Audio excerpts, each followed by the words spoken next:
ಹೇ ಬೆಳದಿಂಗಳಾಗಿ ಬೆಳಕಾಗಿ ಹೋಗ್ಯಾರ,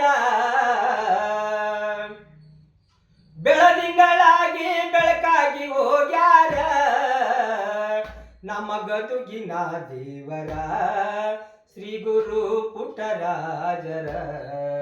ನಮ್ಮ ಗದುಗಿನ ದೇವರ ಶ್ರೀ ಗುರು ಪುಟ್ಟರಾಜರ. ಬೆಳದಿಂಗಳಾಗಿ ಬೆಳಕಾಗಿ